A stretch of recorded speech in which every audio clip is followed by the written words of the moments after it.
Hi hello ನಮಸ್ಕಾರ, welcome to Suman TV Kannada. ನಾನು ಮಂಜುನಾಥ್ ಶ್ರೀನಿವಾಸ್. ಇವತ್ತಿನ ಸುಮನ್ ಟಿವಿ ಸ್ಪೆಷನಲ್ಲಿ ನಮ್ಮ ಜೊತೆ ಜಾಯ್ನ್ ಆಗ್ತಾ ಇದ್ದಾರೆ RJ ಪುನೀತಾ ಮ್ಯಾಮ್. ಸೊ ಇವ್ರಿಗೆ ಕಾರ್ಯಕ್ರಮವನ್ನು ಇನ್ವೈಟ್ ಮಾಡೋದಕ್ಕಿಂತ ಮೊದಲು ಇವ್ರಿಗೆ ಒಂದು ಟಾಸ್ಕ್ ಕೊಡ್ತಾ ಇದ್ದೀನಿ. ಮ್ಯಾಮ್, ನಿಮ್ಗೊಂದು ಟಾಸ್ಕ್ ಏನಂತಂದರೆ, ಇದಕ್ಕಿಂತ ಮುಂಚೆ ನಾವಿಬ್ಬರು ಭೇಟಿಯಾಗಿದ್ದೀವಿ, ಅದು ಎಲ್ಲಿ ಅಂತ ಹೇಳಬೇಕು. ಹೌದಾ? ಎಸ್, ನೀವು ನಿಮ್ಮ ಹಸ್ಬೆಂಡ್ ಅವರೊಟ್ಟಿಗೆ ಬಂದಿದ್ರಿ. ಹೌದಾ? ಎಲ್ಲಿ? ಎಲ್ಲೋ ಮ್ಯಾಚ್ ನೋಡಕ್ ಹೋದಲ್ಲಿ ಅಲ್ವಾ? ಭೇಟಿ ಆಗಿದ್ರಿ ನೋಡಿ. ಯಾವ್ದೋ ರೇಡಿಯೋ ಸ್ಟೇಷನ್ ಅಲ್ಲಿಯಾ? ಅಲ್ಲ, ಒಂದು ಪಬ್ಲಿಕ್ ಇವೆಂಟ್. Public event. ನನ್ ಯಜಮಾನ್ರ ಜೊತೆ ಎಲ್ಲ ಕಡೆ ಹೋಗ್ತೀನಿ. ಯಜಮಾನ್ರ ಜೊತೆಗೆ ಹೋಗ್ತೀನಿ, ಸೊ ಹಂಗಾಗಿ ಗೊತ್ತಿಲ್ಲ. ನೋಡಿ, ಗೆಸ್ ಮಾಡಿ. ಇನ್ನೊಂದು ಹೇಳ್ತೀನಿ, ಫ್ಲವರ್ ಶೋ. Flower show? ಓ, ಲಾಲ್ಬಾಗ್ ಫ್ಲವರ್ ಶೋನಲ್ಲ? ಓ ಹೌದಾ, ಓಕೆ. ಇದು ಸುಮಾರು ಒಂದು 3-4 ವರ್ಷದ ಹಿಂದಿನ ಕತೆ ಹಂಗಾರೆ. ಆರ್ಯ ಇನ್ನ ಚಿಕ್ಕ ಮಗು ಅವಾಗ. ನೆನಪಿದೆ, ಫ್ಲವರ್ ಶೋಗೆ ಹೋದಾಗ ನಿದ್ದೆ ಮಾಡ್ತಾ ಇದ್ಲು. ಆಗ್ತಾನೆ ಸ್ಮಾರ್ಟ್ ಜೋಡಿ ಕಂಪ್ಲೀಟ್ ಮಾಡ್ಕೊಂಡ್ ಬಂದಿದ್ರಿ. ಸೊ ಅವಾಗ ಒಂದು ಸ್ಟೇಜ್ ಆಂಕರ್ ನಾನಾಗಿದ್ದೆ, ಅವಾಗ ಸಿಕ್ಕಿದ್ರಿ. ಮರ್ತೋಗ್ಬಿಟ್ಟಿದಾರ? ಕ್ಷಮಿಸಿ, ನನ್ಗೆ ಮುಖ ಹೆಸರು ಎಲ್ಲ ಸ್ವಲ್ಪ ನೆನಪಿರೋದಿಲ್ಲ. ಹೇಗಿದ್ದೀರಾ? ಹೇಗ್ ನಡೀತಿದೆ ಲೈಫ್ ಎಲ್ಲ? ಚೆನ್ನಾಗಿದ್ದೀನಿ. ಸುಮನ್ ಟಿವಿ ವೀಕ್ಷಕರಿಗೆ ಎಲ್ಲರಿಗೂ ನಮಸ್ಕಾರ. ಫಸ್ಟ್ ಆಫ್ ಆಲ್ ಸರಿಯಾಗಿದ್ದಾರೆ ಸರ್? ಹುಷಾರಿದ್ದಾರೆ. ಸರಿಯಾಗಿ. IPL ವಿನ್ ಆಯ್ತಲ್ಲ, ಅವ್ರು RCB ಕೆಲಸ ಮಾಡ್ತಿರೋದು. ಸೊ ಸೆಕೆಂಡ್ ಕಪ್ ವಿನ್ ಆಯ್ತು ಅಂತ ಭಾರಿ ಖುಷಿಯಲ್ಲಿದ್ದಾರೆ. ಪಾರ್ಟಿ ಅವ್ರವ್ರು ಕೊಡ್ಕೊಂತಿದ್ದಾರೆ. ನಿಮ್ಗೆಲ್ಲೂ ಕರ್ಕೊಂಡೋಗಿ ನಾವ್ ಇಲ್ಲಿ ಬಿಸಿ ಇದೀವಲ್ಲ, ಅಡಿಗೆ ಮಾಡೋದು ನಮ್ದೇ ಪಾರ್ಟಿ. ನೀವು ಕುಕ್ ಮಾಡ್ಕೊಡ್ತಿದ್ರೆ ಅವ್ರು ತಿಂತಾ ಇರ್ತಾರೆ. ಹೌದು, ಈ ಶೋಗ ಶುರುವಾದಲ್ಲಿಂದ ಎಲ್ಲ ಎಕ್ಸ್ಪೆರಿಮೆಂಟ್ ಅವ್ರ ಮೇಲೆ ನಡೀತಾ ಇದೆ. ಸೊ ಏನು ಉಪ್ಪು ಕಡಿಮೆ ಇದೆಯಾ, ಹುಳಿ ಕಡಿಮೆ ಇದ್ರೆ, ಖಾರ ಕಡಿಮೆ ಇದ್ರೆ ಎಲ್ಲ ಅವ್ರು ಹೇಳ್ಬೇಕಾಗ್ತಿದೆ. ಸೊ ಆ ವೀಕಿನ ಡಿಶ್ ಯಾವ್ದು ಮಾಡ್ತಿದ್ದೀನೋ 2 ದಿವಸ ಅದನ್ನೇ ತಿನ್ಬೇಕಾಗ್ತಿದೆ ಅವರಿಗೆ. So yes ma'am. ಈಗ ಆರ್ಯ, ಈಗ ನಾವು ನಮ್ಮ ಸೂಪರ್ ಸ್ಟಾರ್ ಎಲ್ಲ ನೋಡಿದ್ವಿ. ಈ ಕ್ವಾಟ್ಲೆ ಕಿಚನ್ ಏನಾದ್ರು ಗೆಸ್ಟ್ ಆಗಿ ಬಂದಾಗ ಏನಾದ್ರು ಹೋಗುವಂತ ಚಾನ್ಸಸ್ ಇದೆಯಾ? ಅವಳು ಬಂದಿದ್ಲಲ್ಲ ಓಪನಿಂಗ್ ಎಪಿಸೋಡ್ ಬಂದು ನನ್ನನ್ನು ಇಂಟ್ರೊಡ್ಯೂಸ್ ಮಾಡಿ ಹೋದ್ಲು. ಆದ್ಮೇಲೆ ಅವ್ರು ಕರೆದ್ರೆ ಬರ್ತಾಳೆ ಖಂಡಿತ. ಅವಳು ಕ್ವಾಟ್ಲೆ ಕೊಡೋದಂದ್ರೆ ಭಾರಿ ಖುಷಿ. ಅವಳು ಖಂಡಿತ ಬರ್ತಾಳೆ. ಬಟ್ ಈಗ ಸದ್ಯಕ್ಕೆ ಆ ತರ ಪ್ಲಾನ್ ಇಲ್ಲ ಮೋಸ್ಟ್ಲಿ. ಅಂದ್ರೆ ಈಗ ನನ್ನ ಕ್ವಾಟ್ಲೆ ಕಿಚನ್ ಬರ್ತಿದ್ದೀರಿ ಅಂತಂದಾಗ ನೀವೇನಾದ್ರು ಎಕ್ಸ್ಟ್ರಾ ವೆರೈಟಿ ಆಫ್ ಅಡುಗೆಗಳನ್ನ ಮಾಡೋದಕ್ಕೆ ರೆಡಿ ಮಾಡ್ಕೊಳ್ತಾ ಇದ್ದೀರಾ ಅಂತ? ನಾನು ಅಂದ್ರೆ ನಾವು ಸಾಮಾನ್ಯವಾಗಿ ಮನೆಯಲ್ಲಿ ನಾವು ಮಾಡೋದು ನ್ಯೂಟ್ರಿಷನ್ ಜಾಸ್ತಿ ಇರೋದು, ಅದು ಶೋಕ್ಕಿಂತ ಜಾಸ್ತಿ ಅದ್ರಲ್ಲಿ ನ್ಯೂಟ್ರಿಷನ್ ಏನಿದೆ ಅಂತ ನೋಡ್ತೀವಿ ನಾವು. ಬಟ್ ಈ ಶೋ ಶುರು ಆದ್ಮೇಲೆ ಇನ್ಸ್ಟಾಗ್ರಾಮ್ ಅಲ್ಲಿ ಎಲ್ಲ ರೀಲ್ಸ್ ಅನ್ನ ರೆಸಿಪೀಸ್ ಅನ್ನ ಸೇವ್ ಮಾಡೋದಾಗೋಗಿದೆ. ಸೊ ಅವ್ರು ಏನ್ ಕೇಳ್ತಾರೋ ಅದ್ರ ಬಗ್ಗೆ ಯೋಚನೆ ಮಾಡಿ, ಓಕೆ ನಮಗೂ ಗೊತ್ತಿರೋದು ಅವರು ಕೇಳ್ತಿರೋದು ಎರಡಕ್ಕೂ ಸಮ್ಮಿಲನ ಆಗಿ ಯಾವ್ದು ಮಾಡ್ಬೇಕು ಅಂತ ಕಲಿತಾ ಇದೀವಿ. ಅಂದ್ರೆ ಈಗ 2 ಎಪಿಸೋಡ್ ಆಯ್ತಷ್ಟೇ. ಸೊ ಇನ್ನೇನ ಹೋಗ್ತಾ ಹೋಗ್ತಾ ಮುಂದೆ ನೋಡ್ಬೇಕು. ಎಸ್, ಕ್ವಾಟ್ಲೆ ಗ್ಯಾಂಗ್ ಅಂತ ಬಂದ್ಬಿಟ್ಟು ನಿಮ್ಗೆಲ್ಲ ಸೆಂಟ್ರಲ್ ಎಲ್ಲ ಡಿಸ್ಟರ್ಬ್ ಮಾಡ್ತಿರ್ಬೇಕಾದಂತ ಸಂದರ್ಭದಲ್ಲಿ ಹೆಂಗ್ ಅನ್ಸುತ್ತೆ ನಿಮ್ಗೆ? ಸೌಟ್ ತಗೊಂಡು ಹೊಡಿಬೇಕು ಅನ್ಸುತ್ತಾ ಅಥವಾ ಏನ್ ಮಾಡ್ಬೇಕು? ಎಲ್ಲ ಬರುತ್ತೆ, ಎಲ್ಲ ಸಂಸ್ಕೃತ ಪದಗಳು ಒಳಗಡೆ ಆಚೆ ಬರುತ್ತೆ. ಸೌಟ್ ತಗೊಂಡು ಹೊಡಿಬೇಕು ಅನ್ಸುತ್ತೆ. ಅಯ್ಯೋ, ಮೊನ್ನೆ ಎಪಿಸೋಡ್ ಅಲ್ಲಂತೂ ನನ್ನ ಕ್ವಾಟ್ಲೆ ಕೊಡೋರು ನವಾಜು ನನ್ನ ಹತ್ರ ಹಾಡ್ಸಿದ್ದಾರೆ, ಡಾನ್ಸ್ ಮಾಡಿಸಿದ್ದಾರೆ. ಆಮೇಲೆ ನಾನ್ ಬಾಯಿಂದ ಎಲ್ಲ ಬೈದಿದ್ದೀನಿ, ಎಲ್ಲ ಟೈಪ್. ಫಸ್ಟ್ ಬೈದ್ ನೋಡ್ದೆ, ಆಮೇಲೆ ಪ್ರೀತಿಲಿ ಹೇಳ್ದೆ, ಆಮೇಲೆ ಕಾಲ್ ಬಿದ್ದು ಹೇಳ್ದೆ, ಎಲ್ಲ ಟ್ರೈ ಮಾಡಾಯ್ತು. ಸೊ 1 ಎಪಿಸೋಡ್ ಅಲ್ಲಿ ಇಷ್ಟ ಆದ್ರೆ ಇನ್ನು ಈ ಎಪಿಸೋಡ್ ಅಲ್ಲಿ ಏನೇನಾಗುತ್ತೋ ದೇವ್ರಿಗೆ ಗೊತ್ತು. ಎಸ್, ಐ ಥಿಂಕ್ ಇದು 3ನೇ ಎಪಿಸೋಡ್ ಅನ್ಸುತ್ತಲ್ಲ? 3ನೇ ಎಪಿಸೋಡ್ ಅಲ್ಲಿ ಏನೆಲ್ಲ ಕಲಿತಿದಾರೆ 3 ಎಪಿಸೋಡ್ ಅಲ್ಲೂ ಕೂಡ? ಪ್ರತಿ ಎಪಿಸೋಡಲ್ಲೂ ಈಗ ಏನ್ ಆಗತ್ತೆ ಗೊತ್ತಾ, ನಾವು ಮನೆಯಲ್ಲಿ ಅಡುಗೆ ಮಾಡೋದಕ್ಕೂ ಇಲ್ಲೂ ಅಡುಗೆ ಮಾಡೋಕ್ಕೂ ತುಂಬಾ ಅಜಗಜಾಂತರ ಇದೆ. ಯಾಕೆಂತ ಹೇಳಿದ್ರೆ ಮನೆಯಲ್ಲಿ ನೀವು ನಿಮ್ದೇ ಒಂದು ಟೈಮಲ್ಲಿ ನೀವು ಮಾಡ್ಕೊಂಡು ಆರಾಮಾಗಿರ್ತೀರಾ.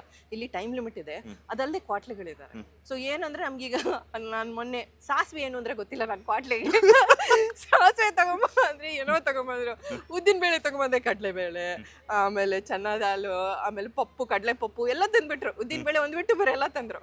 ಸೊ ಆಮೇಲೆ ಏನೋ ಕ್ಯಾಶು ಅಂದ್ರೆ ಏನು ಅಂತಾರೆ ಹಿಂಗೆಲ್ಲ. ಸೊ ಕೆಲವು ಕ್ವಾಟ್ಗಳಿಗೆ ಏನು ಆ ಸಾಮಗ್ರಿಗಳ ಹೆಸರು ಅದೇನು ಅಂತೆಲ್ಲ ಗೊತ್ತಿಲ್ಲ. ಸೊ ಹಂಗಿರ್ಬೇಕಾದ್ರೆ ಸ್ವಲ್ಪ ಅದು ಅಲ್ಲಿಂದ ಅವ್ರ ಹತ್ರ ತರ್ಸ್ಕೊಂಡು ಅಡುಗೆ ಮಾಡ್ಸೋದಿದೆಯಲ್ಲ, it's a challenge. But it's fun.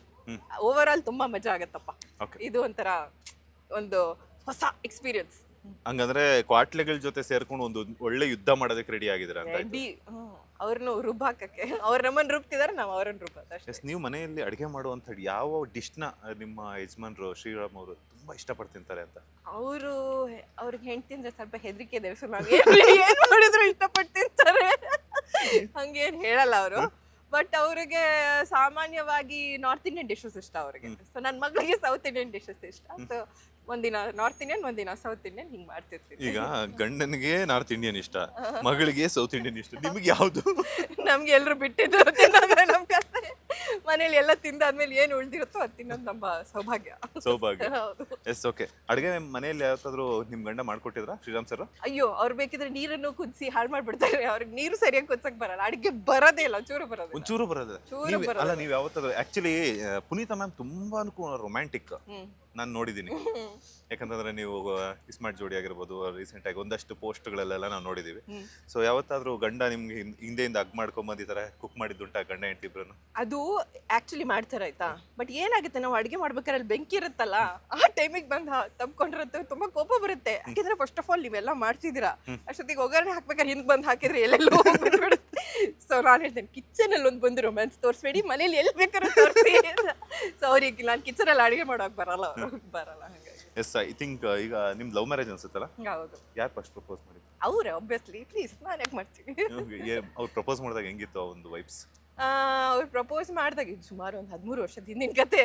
13 ಅಲ್ಲ, ಸಾರಿ 16 ವರ್ಷದ ಹಿಂದಿನ ಕತೆ. ಮರ್ತೇ ಹೋಗ್ಬಿಟ್ರೆ ಎಷ್ಟು ವರ್ಷ?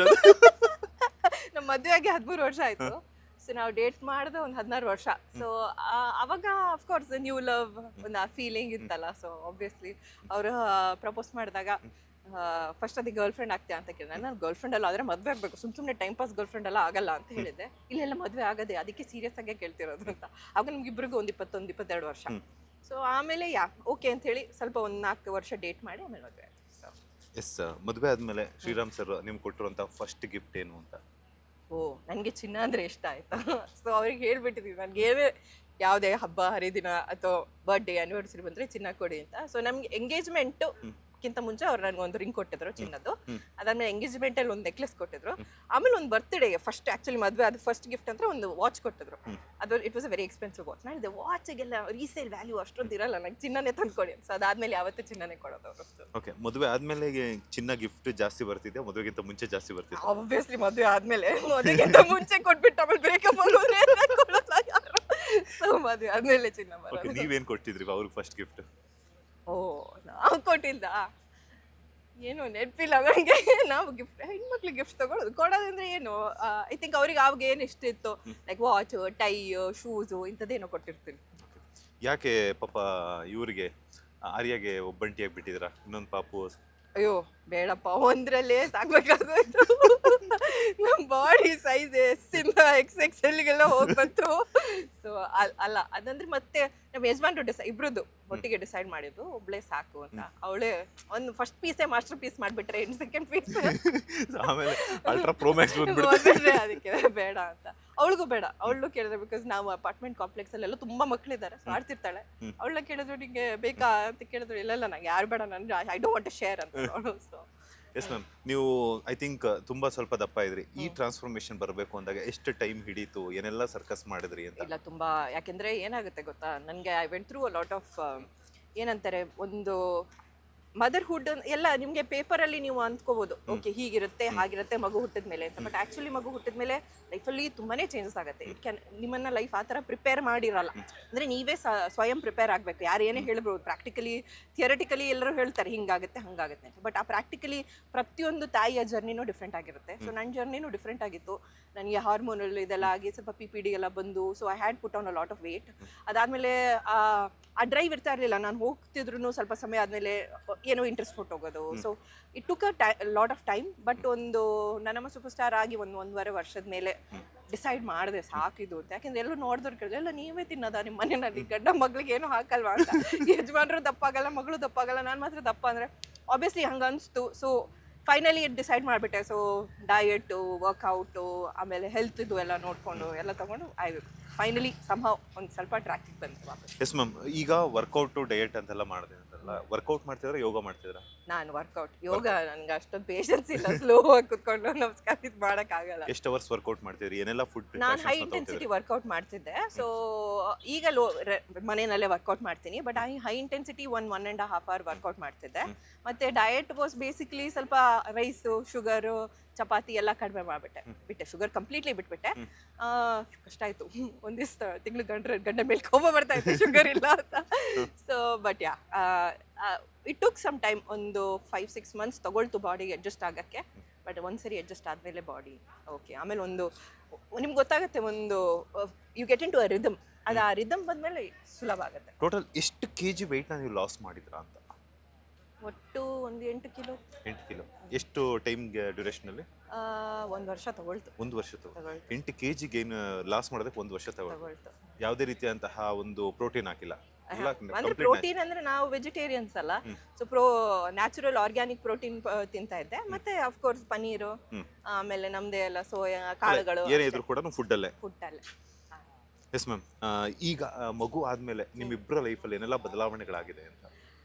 ಮುಂಚೆ ನಾವು ನಮಗೋಸ್ಕರ ಬದುಕ್ತಾ ಇದ್ವಿ, ಅಂದ್ರೆ ಓಕೆ ಆಸ್ ಅ ಕಪಲ್ ಬದುಕ್ತಿದ್ವಿ, ನಾವು ಏನೇ ಡಿಸಿಷನ್ಸ್ ತಗೊಳ್ದಿದ್ರು ನಮ್ದು ಲೈಫ್ಗೆ ಸೀಮಿತವಾಗಿತ್ತು. ಈಗ ಅವಳು ಹುಟ್ಟಿದ್ಮೇಲೆ ಅವಳ ಮೇಲೆ ಏನೇ ಡಿಸಿಷನ್ಸ್ ತಗೊಳ್ದಿದ್ರು ಅವಳ ಫ್ಯೂಚರು, ಅವಳಿಗೆ ಹೇಗೆ ಎಫೆಕ್ಟ್ ಆಗುತ್ತೆ.